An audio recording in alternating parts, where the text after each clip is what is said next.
E aí pessoal, boa tarde, tudo bem? Aqui é o Maicon, trazendo mais um vídeo para vocês. A gente está avançando bastante na disciplina e já estamos chegando aí nas integrais, tá? E antes de avançar para as integrais, é importante a gente também entender aqui o conceito, né, e como calcular a função inversa. Eu não quero ficar com muita teoria aqui, mas para uma função ser inversa, primeiramente a gente tem que entender o seguinte, que a função deve ser bijetora. O que é uma função bijetora? Vou explicar bem brevemente aqui, tá? Por exemplo, a gente sabe, a gente tem o domínio, certo? Domínio, chamar de D, e a gente tem a imagem, né, da função. Vou chamar aqui de M. A gente sabe, né, que quando a gente aplica uma função f, aqui, ó, né, a gente aplica uma função f, a gente sai do domínio e vai para a imagem. Então vamos supor aqui que eu tenho um valor 1, 2, 3 e 4. Só um exemplo. E aqui eu vou ter valores aleatórios, chamar de A, de B, C e D, tá? O que vai acontecer? Quando eu vier aqui, né, e aplicar a função no domínio, eu vou chegar aqui na minha imagem, certo? Beleza. Então, quando que a função é bijetora? Essa função vai ser bijetora quando, para cada valor aqui, né, do contradomínio, tá? Aqui é o contradomínio, tá? A imagem vai ser quando eu aplico a função. Eu tenho aqui o contradomínio da minha função e aqui, né, o domínio que a gente já marcou aqui em cima. Então, quando que a função vai ser bijetora? Quando, para cada valor do meu contradomínio, eu tiver um valor correspondente lá no domínio, tá? E também um outro requisito é que eu não tenha, vamos dizer, imagens duplicadas para mais de um valor no domínio. Por exemplo, se eu vier aqui e aplicar a função no valor igual a 1, vou pegar de uma cor aqui, ó. Por exemplo, eu apliquei minha função aqui no domínio, tá? Para x igual a 2. E quando eu apliquei a função, ela me levou, por exemplo, para esse valor b, tá? Aí vamos supor que eu aplicasse também aqui, ó, a função no valor 4. Só que ela também me levava para o valor b, tá? Isso aqui não pode acontecer na função bijetora. Quando ela é bijetora, o que acontece?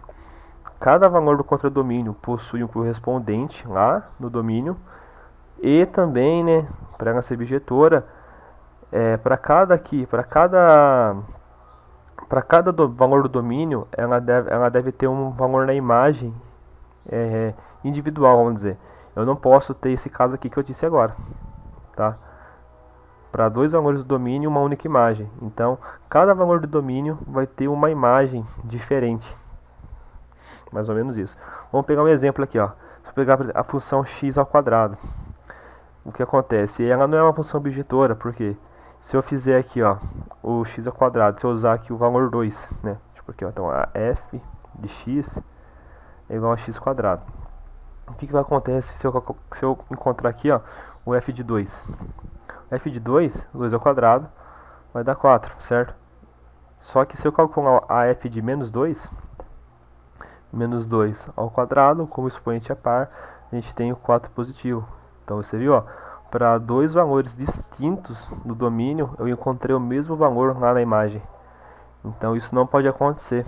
Agora, por sua vez, se a gente usar aqui, ó, uma função f de x, que é igual a 2x, aí a gente já não vai ter esse problema, tá? Porque para cada valor aqui de x do domínio, eu vou ter um valor correspondente diferente lá na imagem, tá? Então aqui, ó, voltando, então a função bijetora, ela é caracterizada por essa característica, né?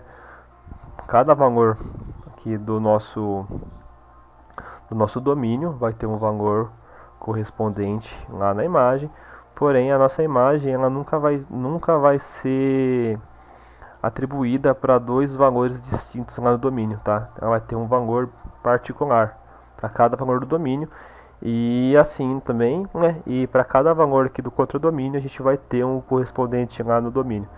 Isso aí que caracteriza uma função objetora. Então, se é uma objetora, a gente pode calcular a inversa dela, tá?